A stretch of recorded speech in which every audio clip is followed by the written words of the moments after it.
નમસ્કાર. જાતિઓના રસાયણનું સંયોજન કરવાની કેમિસ્ટ્રી અને પછી એ સમીકરણોના આંકડાઓને ફેરવવાનું ગણિત એટલે ગુજરાતની ચૂંટણી, દેશની ચૂંટણી. અને એટલા જ માટે આંકડા અને જાતિ, કેમિસ્ટ્રી અને મેથ્સ એ બંનેને ભેગા કરવા છે. સમજાવવું છે કે જામનગર લોકસભામાં શું કામ આટલો બધો વિરોધ જોવા મળી રહ્યો છે.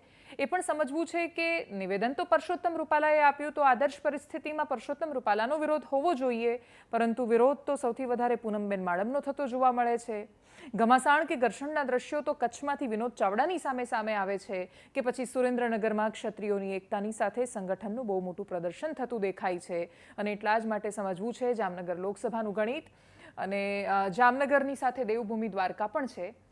આ એટલો સુંદર પ્રદેશ છે કે જ્યાં કાળિયો ઠાકોર છે, જ્યાં નાગેશ્વર મહાદેવ છે, અને એટલે જ અને એનાથી સહેજ આગળ અહીંયા જશો તમે આ બાજુ એટલે અહીંયા સોમનાથ આવશે. એટલે એ પ્રદેશ બહુ રળિયામણો છે. બે ત્યાં જ્યોતિર્લિંગ હોય, એક લોકસભામાં એક જ્યોતિર્લિંગ અને દ્વારિકાનું મંદિર હોય એવું સંયોજન બહુ ઓછું જોવા મળે છે. દેશની અદ્ભુત સૌથી મોટી રિફાઇનરી જામનગરમાં આવેલી છે, એટલે રોજગારની પણ લોકોને બહુ વિશાળ સમસ્યાઓ નથી હોતી. કળા, કારીગરી અને બીજું શું નથી. જાતિઓનો પણ એટલો સુંદર સમૂહ જામનગરમાં જોવા મળે છે. આહિર આખા રાજ્યમાં જ્યાં જોવા મળે છે એમાંથી સૌથી વધારે જામનગરમાં 2,25,000ની વસ્તી છે. અને એટલે જ આ સમીકરણના આધારે ભારતીય જનતા પાર્ટી જે દાવો કરે છે કે સબકા સાથ સબકા વિકાસમાં અમે જાતિઓનું એક પુષ્પગુચ્છ બનાવીએ છીએ અને જેમાં દરેક જાતિઓને પ્રતિનિધિત્વ આપીએ છીએ, જે જાતિના લોકોની વર્ષોથી ઝંખના હતી કે અમને સ્થાન મળવું જોઈએ. આ જામનગર લોકસભા બેઠક એવી છે કે જે તે સમયે પાટીદાર મતદાર લેઉવા પાટીદારના ઉમેદવાર જીતતા હતા, પણ એના પછી વિક્રમ માડમ જીત્યા. ભારતીય જનતા પાર્ટીને ખબર પડી કે ભાઈ આહિર જો કોઈ ઉમેદવાર હોય તો એ પણ જીતી શકે છે. અને એ સંયોજનના ભાગ રૂપે જે શરૂઆતમાં કેમિસ્ટ્રી અને મેથેમેટિક્સની વાત કરી તો આંકડાઓ જોયા, 2,25,000નું ગણિત જોયું, અને પછી 2012માં જ ભારતીય જનતા પાર્ટીમાં જોડાયેલા, ખંભાળિયાથી MLA બનેલા પૂનમબેન માડમ જામનગરથી લોકસભાની ચૂંટણી લડ્યા અને પછી લોકસભામાં સાંસદ બન્યા. 2014માં ગયા, જીત્યા, સાંસદ બન્યા. 19માં ગયા, જીત્યા અને સાંસદ બન્યા. 2024માં ફરી એકવાર પૂનમબેન માડમ મેદાને છે. સમાજની દ્રષ્ટિએ જોવા જઈએ તો આહિર સમાજનું પ્રતિનિધિત્વ કરે છે, બાકી આખા લોકસભા ક્ષેત્રનું પ્રતિનિધિત્વ કરે છે.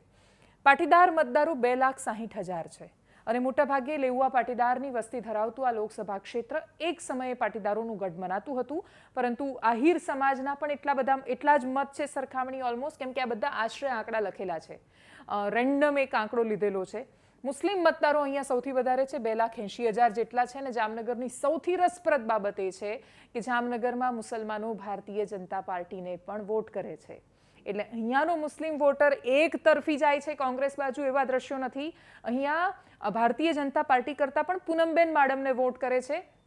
એમના પપ્પાના સમયથી એમનું જે પોલિટિક્સ પરિવારનું ચાલતું આવ્યું છે, એમના પિતા હિમંતજી માડમ વર્ષો સુધી ખંભાળિયામાં અપક્ષ લડતા અને ચૂંટાતા આવતા ધારાસભ્ય રહ્યા હતા. અને એ સમયથી મુસ્લિમ સમાજની સાથેનો જે પરિવારનો નાતો રહ્યો વર્ષોથી, તમે એનું પરિણામ ગણો કે જે પણ ગણો, પણ જામનગરમાં એનાથી દ્વારિકામાં જ્યારે સભા હતી પૂનમબેન માડમની, હું ત્યાં હતી એ સભામાં હાજર હમણાં જ, એટલે મને યાદ છે કે ત્યાં મંચ પર પણ મુસલમાન સમાજના અગ્રણીઓ બેઠા હતા અને એમનું સત્કાર ને સન્માન કરવા માટે દ્વારકામાં આવ્યા હતા, એ પણ મુસ્લિમ સમાજના લોકો હતા. એટલે આ 2,80,000 વોટ કોંગ્રેસ તરફી એક તરફી જાય છે એવું અહીંયા નથી. જામનગરનું કચ્છ જેવું છે ઉમેદવારના કારણે, અને એટલે જામનગરમાં મુસ્લિમ સમાજના વોટ મોટાભાગે પૂનમબેન માડમ તરફ જતા અત્યાર સુધી દેખાયા છે. સતવારા સમાજના 1,25,000 વોટ છે અને ભારતીય જનતા પાર્ટીએ સતવારાનું બેલેન્સ હંમેશા બ્યુટીફુલી જાળવ્યું છે. 2022ની ચૂંટણી એનું સૌથી મોટું ઉદાહરણ છે. વઢવાણમાં ટિકિટ પાછી લીધી અને પછી સતવારાને આપી. વઢવાણમાં બ્રાહ્મણને ટિકિટ આપી હતી ભાજપે 2022ની વિધાનસભામાં, એમની ટિકિટ પાછી લીધી અને સતવારા સમાજને આપી, કેમ કે બેલેન્સ ખંભાળિયામાં બગડતું હતું. ખંભાળિયામાં ઈસુદાન ગઢવી એ સમયે મેદાને હતા, સામે મુળુભાઈ બેરા લડી રહ્યા હતા. મુળુભાઈ બેરા આહિર સમાજના ફરી એકવાર નેતા લડ્યા, ચૂંટાઈને આવ્યા અને અત્યારે રાજ્ય સરકારમાં મંત્રી છે. પણ સતવારા સમાજનું સંયોજન ભાજપે બહુ સરસ રીતે જાળવેલું છે. SC મતદાર 1,65,000 છે અને ક્ષત્રિય 1,25,000 છે. અને અહીંયા તમને મેં જ્યાંથી શરૂઆત કરી એ વાતનો જવાબ મળવાનો છે કે શું કામ ક્ષત્રિય સમાજનું આટલું મોટું વિરોધ પ્રદર્શન દેખાઈ રહ્યું છે. તમે જામનગર લોકસભાને સમજવાની શરૂઆત કરો તો તમે જ્યારે રાજકોટથી પહોંચો ત્યારે અહીંયા તમારે એન્ટ્રન્સમાં સૌથી પહેલાં પ્રવેશ કરતી વખતે અહીંયા ધ્રોલ ગામ આવે છે. અને તમે લગભગ 1.5-2 કલાક થતો હશે રાજકોટથી પહોંચતા. તમે ધ્રોલ પહોંચો તો ત્યાં તમને ખબર પડે કે ત્યાં ક્ષત્રિય સમાજની સારી એવી વસ્તી છે. અને ક્ષત્રિય સમાજની સારી એવી વસ્તી હોય એટલે તમે ધ્રોલમાં જાઓ તો ત્યાં વિરોધ દેખાય.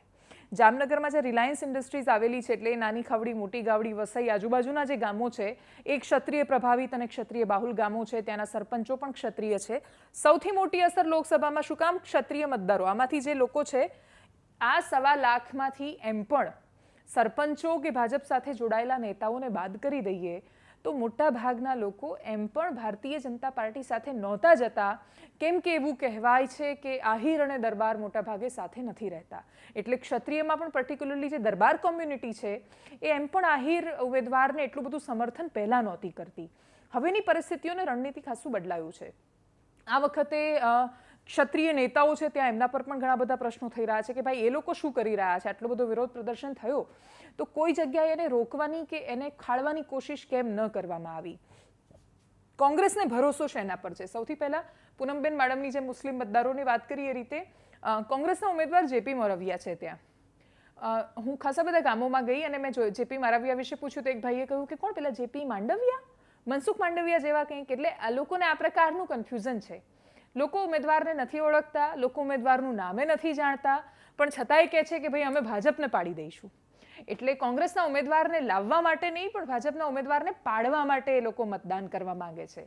હવે આ પાડવાવાળી જે થિયરી છે એ જો લાગુ થાય, 1.25 લાખ મતદારો સામે જાય તો પણ જો બાકીના મતદારોનું બેલેન્સ ભારતીય જનતા પાર્ટી, કેમ કે હજુ તો અન્ય ખાસા બધા રહ્યા, આટલાથી લોકસભા નથી બનતી, હજુ બાકીની જાતિ અને બાકીના મતદારો છે. આ બધા જો ભારતીય જનતા પાર્ટીની સાથે રહે છે આમાંથી મોટા ભાગના, તો ભારતીય જનતા પાર્ટીના આંકડાની રીતે કોઈ જ મોટા ભાગે ચિંતા નથી. પૂનમબેન મેડમને જ્યારે મેં પૂછ્યું લીડનું તો એમણે કહ્યું કે હું લીડ માટે લડતી જ નથી, મારે જીતવા માટે લડવાનું છે અને જીતીને રહીશ. એટલે એમનો એક બાજુનો સંકલ્પ અને નિર્ધાર દેખાય છે જીતવાનો. અને આંકડાઓનું સમીકરણ કહે છે કે ક્ષત્રિયો ખૂબ પ્રભાવિત હોવાથી, સંખ્યા વધારે હોવાથી એમનું વિરોધ પ્રદર્શન દેખાઈ રહ્યું છે, પરંતુ પરિણામ પર કોઈ વિશેષ અસર એ જામનગરમાં કરશે એવું લાગતું નથી. લીડ પર અસર કરશે, પરંતુ એક સાથે બધા મતદારો સાથે જતા હતા એવું તો હતું નહીં. સૌથી મહત્વની વાત કે ઘણા બધા સરપંચો એવા મળ્યા કે જે ભાજપ સાથે જોડાયેલા છે. ભાજપ સાથે જોડાયેલા છે, દિલથી અંદરથી ભાજપ જોડે છે, પણ છતાંય ખુલીને એવું કહી રહ્યા છે કે ક્ષત્રિય સમાજ છે ને પાડી દેવાના છે. એનું સૌથી મોટું કારણ એ છે કે સરપંચોની ચૂંટણી નથી થઈ આપણે ત્યાં. વહીવટદારો છે અત્યારે બધા ત્યાં, અને ચૂંટણી નથી થઈ, ક્ષત્રિયોનું ગામ છે અને એમાં જો કોઈ એક માણસ આવીને એવું કહી દે કે છોડો ને, જવા દો ને, આપણે રૂપાલાનો વિરોધ કરીશું પણ અહીંયા આપણે પાર્ટીની સાથે રહીએ, તો બહુ સ્વાભાવિક છે કે એના પછી 6 મહિના પછી ચૂંટણી થાય તો લોકો એને વોટ નહીં આપે ત્યાં. અને એટલે જ બધાએ સમાજ આગળ સારા બનવાનું છે. અને સમાજ આગળ સારા બનવાની સ્પર્ધા ચાલતી હોય તો એ બધાની વચ્ચે દરેક લોકો એવી કોશિશ કરવાના કે અમે આગેવાની લઈએ, દમખમથી બતાવી દઈએ અને પછી સમાજમાં જોમ ભરીએ. આપણે ત્યાં એમ પણ સમાજોમાં જ્યારે જોમ ભરવામાં આવે, અસ્મિતાની, ગૌરવની, ભૂતકાળની વાતો કરવામાં આવે, ઇતિહાસ યાદ કરાવવામાં આવે, ક્ષત્રિય સમાજના સંમેલનોમાં બહુ જોરથી જેમ કહેવામાં આવે છે કે વીર ભોગ્યા વસુંધરા, આ બધું જ્યારે યાદ કરાવવામાં આવે ત્યારે માણસની અંદર એક શુરાતનનો અહેસાસ થાય. અને એટલે શુરાતન ચડાવવાવાળા જે આગેવાનો છે એમનું ભાજપમાં ભવિષ્ય શું એ ખબર નહીં, પણ ગામના લોકોને એવું લાગે કે જોયું મરદનો બેટો છે, પોતે ભાજપમાં હતો ને તોય લડતો હતો આપણી સામે. તો આ પ્રકારનો માહોલ ક્ષત્રિયોમાં ખાસા આગેવાનો ઊભો કરવાની કોશિશ કરી રહ્યા છે. એટલે ચોક્કસથી આ મતદારો અસર કરે છે.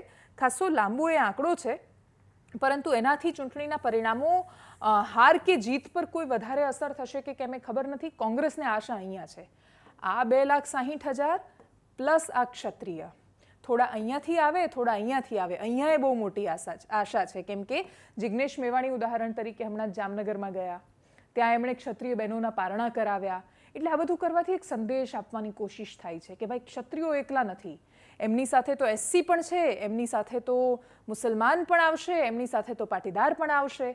અને એટલા જ માટે આ પ્રયોગ જે કરવાની કોશિશ થાય છે આ 4નો, આ પ્રયોગ જો સફળ થાય તો ડેફિનેટલી પરિણામો કંઈ પણ થઈ શકે છે. પણ છેલ્લે જેમ દરેક લોકસભા માટે કહીએ છીએ એમ કે ભાઈ ચૂંટણી તમારે લડવાની છે બૂથ પર, અને બૂથ ઉપર જામનગરમાં કેટલા કાર્યકર્તાઓ ઊભા રહે છે, કેટલા લોકો વોટ આપવા માટે લઈ જાય છે, કેટલા જનૂનથી ને જોમથી મહેનત થાય છે, એના પર પરિણામો રહેવાના છે. બાકી વર્તમાન પરિસ્થિતિમાં આંકડા કહી રહ્યા છે કે બહુ મોટું નુકસાન જામનગર લોકસભા સીટ પર માત્ર ક્ષત્રિયોના કારણે થતું દેખાતું નથી, પરંતુ છતાંય આખરે ચૂંટણી સંભાવનાઓનો ખેલ છે. સમય પર છોડીએ છીએ. 4મી તારીખે તમે ને અમે અહીંયા જ હોઈશું, જોઈ લઈશું પરિણામ. નમસ્કાર.